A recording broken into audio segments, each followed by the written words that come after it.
प्यारे विद्यार्थियों, good morning.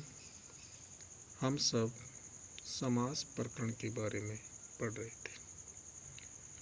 इससे पहले हम समास के जो 4 भेद हैं उनके बारे में पढ़ चुके हैं। तो हमने लिखा था सबसे पहले कि समास पद की उत्पत्ति कैसे हुई।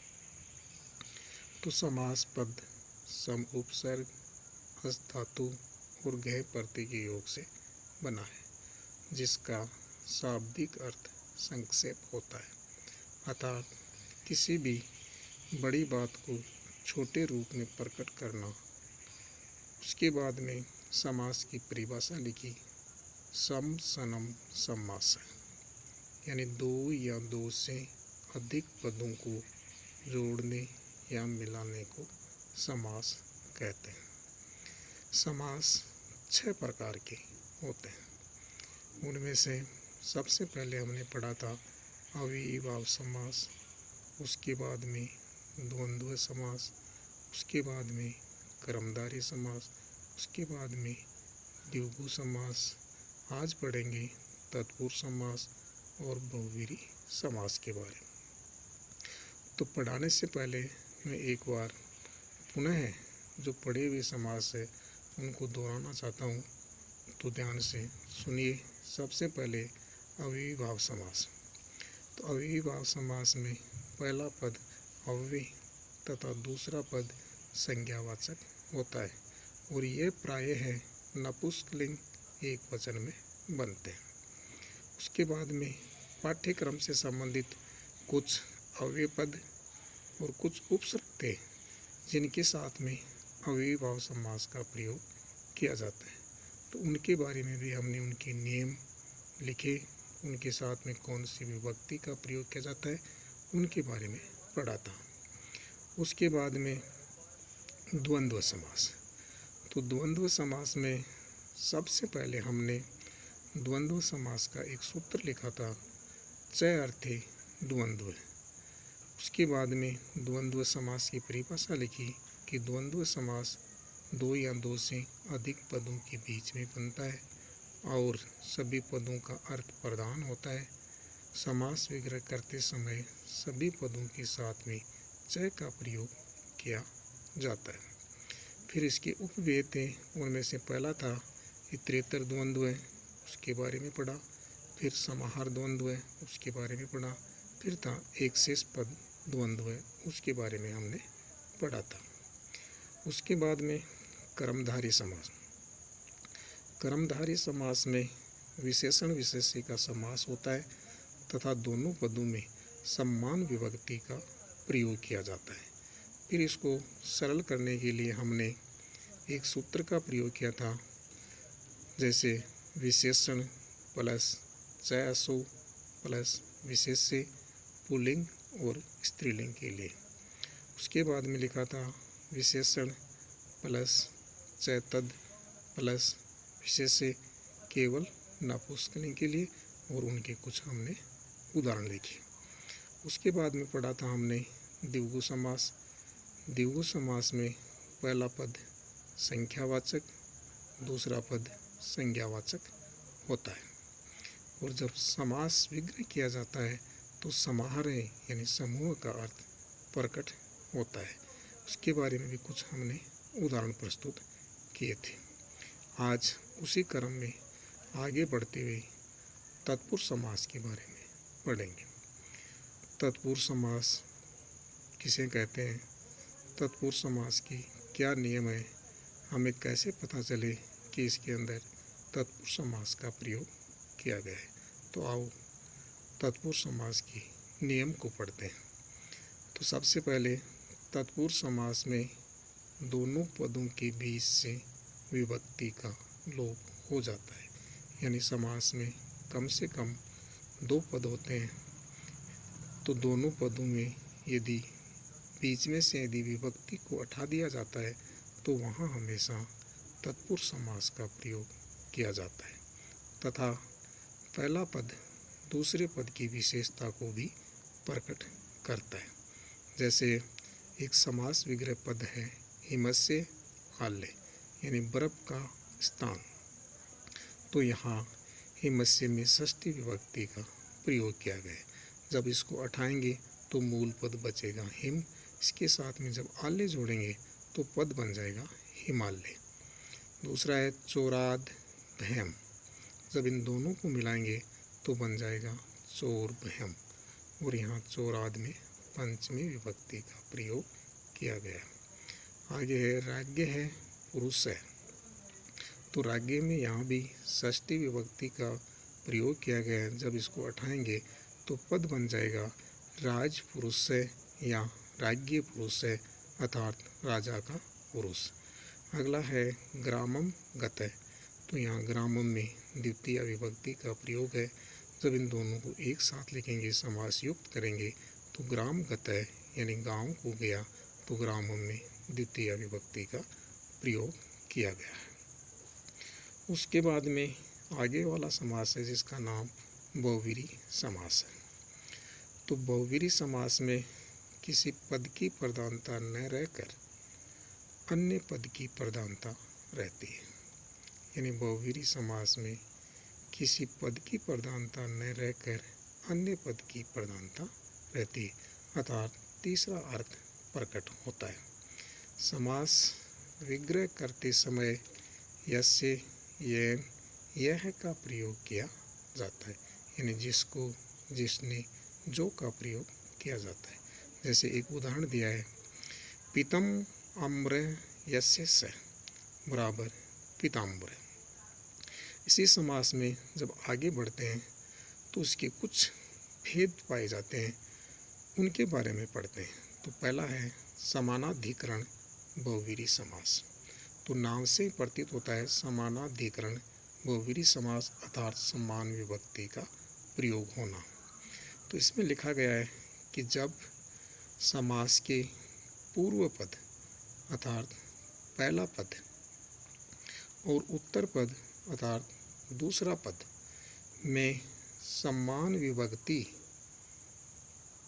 का प्रयोग हो तो वहाँ हमेशा समानाधिकरण बहुवीरी समास का प्रयोग किया जाता है। जैसे दशानन, दस आननानि यस्य स। 10 है आनन जिसके वह, आनन यानी सिर, तो 10 है आनन जिसके वह। तो तीसरा अर्थ निकल रहा है रावण यानी रावण। अगला है चतुर्मुख है। तो चत्वारि मुखानि यस्य स। चतुर्मुख है, चत्वारि मुखानि यस्य स, यानी दोनों में समान विभक्ति का प्रयोग है। तो 4 है मुख जिसके वह, अर्थात ब्रह्मा। तीसरा अर्थ प्रकट हो रहा है। तो यानी समानाधिकरण बहुवीरी समास में दोनों पदों में समान विभक्ति का प्रयोग किया जाता है। उसके बाद में है व्याधिकरण बहुवीरी समास। जब समास के पूर्व पद अर्थात पहला पद और उत्तर पद में अलग अलग विभक्तियों का प्रयोग होता है, तब वहाँ व्याधिकरण बहुवीरी समास का प्रयोग किया जाता है। यानी व्याधिकरण बहुवीरी समास में दोनों पदों में अलग अलग विभक्ति का प्रयोग किया जाता है। जैसे समास विग्रह पद है, चक्रम पाणो यस्य स बराबर चक्र पाणी, यानी चक्र है हाथ में जिसके वह है, अर्थात विष्णु है यानी भगवान विष्णु। अगला है चंद्र शेखरे यस्य स बराबर चंद्रशेखर, चंद्रमा है जिसके शिखर पर वह है, अर्थात शिव है यानी भगवान शिव। इसके आगे तुल्य योग्य बहुवीरी। तुल्य यानी तुलना, योग्य यानी योग में बहुवीरी समास का प्रयोग। तो यहाँ स पद का तृतीय विभक्ति पद के साथ समास होता है। यानी स का अर्थ साथ होता है और स के योग में हमेशा तृतीय विभक्ति का प्रयोग किया जाता है। जैसे एक समास विग्रह पद है विनयन स विद्यानम। तो यहाँ विनयन में स के योग में तृतीय विभक्ति है। जब दोनों को मिलाएंगे तो बन जाएगा सविनियम। अगला है आद्रेण स विद्यमानम बराबर सादरम। तो आद्रेण में यहाँ तृतीया विभक्ति का प्रयोग किया गया है स के योग में, तो बन गया सादरम। तो इसी प्रकार से यह हमारा अंतिम समास था। और समास से संबंधित दो प्रकार से प्रश्न पूछे जाते हैं। समास युक्त पद है तो उसका समास विग्रह करते हुए समास का नाम लिखना, और समास युक्त पद है तो उसका समास विग्रह करते हुए समास का नाम लिखना। समास विग्रह से समास युक्त और समास युक्त से समास विग्रह किया जाता है। इसके बाद में आज हमारा एक नया प्रकरण है। इस प्रकरण का नाम संधि है, यानी संधि। यह अति महत्वपूर्ण प्रकरणों में से एक प्रकरण माना जाता है। संधि से संबंधित कई प्रकार के प्रश्न पूछे जाते हैं, और संधि से युक्त कई प्रकार के पाठ्यक्रम के जो लेसन या पाठ होते हैं उनमें भी इनका बहुत बड़ा योगदान होता है। तो आज संधि प्रकरण के बारे में पढ़ेंगे, तो अच्छी तरह से इसको समझना है। सबसे पहले संधि का अर्थ जानते हैं। तो संधि का अर्थ होता है मेल। अब प्रश्न ये उत्पन्न होता है कि मेल किनका? तो संधि में मेल वर्णों का या अक्षरों का होता है, जबकि समास में मेल पदों का होता है। ये उनमें अंतर होता है, समास में पदों का मेल और संधि में वर्णों का मेल होता है। तो सबसे पहले परिभाषा लिखते हैं इसकी संस्कृत में, वर्ण संध्यानाम संधि। वर्ण संध्यानाम संधि अर्थात दो अक्षरों के पास पास आने से जो विकार या परिवर्तन होता है उसे संधि कहते हैं। मुख्य रूप से संधि के तीन भेद होते हैं, यानी दो अक्षरों के पास पास आने से जो विकार या परिवर्तन होता है उसे संधि कहते हैं। और मुख्य रूप से संधि के तीन भेद होते हैं। पहला स्वर संधि, जिसे अच संधि के नाम से भी जाना जाता है। दूसरा व्यंजन संधि, जिसे हल संधि के नाम से भी जाना जाता है। और तीसरा है विसर्ग संधि, जो विसर्ग पर आधारित होती है। तो संधि के तीन भेद होते हैं। अब इनमें से सबसे पहले स्वर संधि अर्थात अच संधि के बारे में पढ़ते हैं। तो दो स्वरों के मेल को स्वर संधि कहते हैं। संस्कृत में कुल स्वरों की संख्या 13 होती है, यानी दो स्वरों के मेल को स्वर संधि कहते हैं। संस्कृत में कुल स्वरों की संख्या 13 होती है और हिंदी में कुल स्वरों की संख्या 11 होती है। अब संस्कृत में 13 कौन कौन से होते हैं? तो वो इस प्रकार से हैं: ए, आ, ई, उ, री, री, ए, ऐ, उ, औ। यानी री और बड़ी री हिंदी में नहीं होते। मुख्य रूप से स्वर संधि के 7 भेद माने जाते हैं या होते हैं। उनमें से पहला यण संधि, दूसरा अयादि संधि, तीसरा गुण संधि, चौथा वर्दी संधि, पांचवा दीर्घ संधि, छठवां पूर्व रूप संधि, सातवां पर रूप संधि। तो ये 7 भेद होते हैं। अब इन्हीं में से सबसे पहले यण संधि के बारे में पढ़ेंगे, जो अति महत्वपूर्ण है 9th और 10th दोनों क्लासों में। तो सबसे पहले यण संधि, इसका एक सूत्र लिखा है, इको यणचि एक स्थाने यण अचि परे, अर्थात एक के स्थान पर यण होता है। फिर इसका नियम लिखा है, यदि ई, उ, री, ली के बाद कोई भी असमान स्वर आए तो ई आदि के स्थान पर य, र, ल, व हो जाता है। अर्थात ई का ये, उ का वह, री का रे और ली का ल हो जाता है। यानी ई, उ, री और ली के बाद में कोई भी असमान जो आपस में मिलता है उसे समान कहते हैं, जो आपस में नहीं मिलता है उसे असमान कहा जाता है। तो ई का यह हो जाता है, उ का वह हो जाता है, री का रे हो जाता है, री का ल हो जाता है। यह, वह, रे, ल ये चारों वर्ण हलंत हैं। हलंत का तात्पर्य अक्सर आधा। तो आओ कुछ एग्जाम्पल प्रस्तुत करते हैं। तो सबसे पहले प्रति प्लस एकम। प्लस को हिंदी और संस्कृत में धन भी कहा जाता है। तो ये संधि विच्छेद है। अब इसको संधि युक्त करेंगे। तो सबसे पहले प्लस के निशान वाले पहला अक्षर और प्लस के बाद वाले अक्षर में तुलना करेंगे। तो ते में ए की मात्रा है, बीच में धन का निशान है, बाद में ए है, तो एक ई है, दूसरा ए है, तो असमान है, असमान है तो ई का ये हो जाएगा।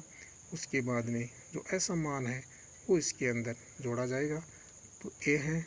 उसके बाद जब दोनों को मिलाएंगे तो ये बन जाएगा। और जो पहले अक्षर में जहाँ हमने स्वर की मात्रा ली थी उस अक्षर को आधा कर दिया जाता है, तो ये बन जाएगा प्रत्येकम। उसके बाद में सु प्लस आगतम, ये भी संधि विच्छेद है। इसको संधि युक्त करेंगे तो नियम वही है, धन के निशान के पहले वाला वर्ण और धन के निशान के बाद वाला वर्ण।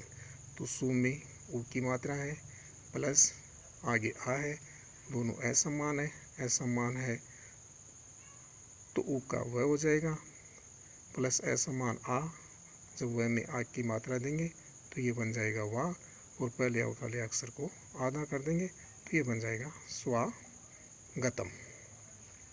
इसके बाद में है मातृ प्लस आज्ञा। तो मातृ प्लस के पहले त्रि यानी री प्लस आ, तो दोनों असमान है, असमान है तो री का रे हो जाएगा, असमान आ है। जैसे इस अक्षर को आधा करेंगे तो री को हटाएंगे तो बचेगा तय। तो तय और रे जब दोनों साथ साथ एक जगह होते हैं तो ये अपने आप में त्रय बना लेते हैं। तो त्रय के अंदर हम आ की मात्रा देंगे तो ये बन जाएगा त्रा। जब दोनों सभी को मिलाएंगे तो बन जाएगा मात्राज्ञा।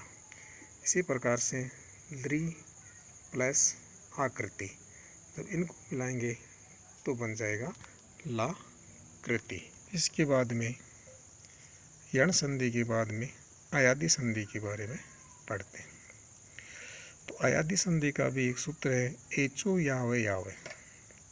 अर्थात यदि ए, ऐ, ओ, औ के बाद कोई भी असमान स्वर आए तो ए आदि के स्थान पर ऐ, आय, ऐव, आव हो जाता है।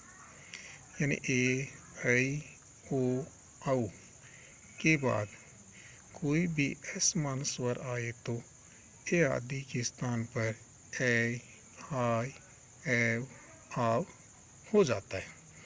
ए का ऐ का आय, ओ का ऐव, औ का आव बन जाता है।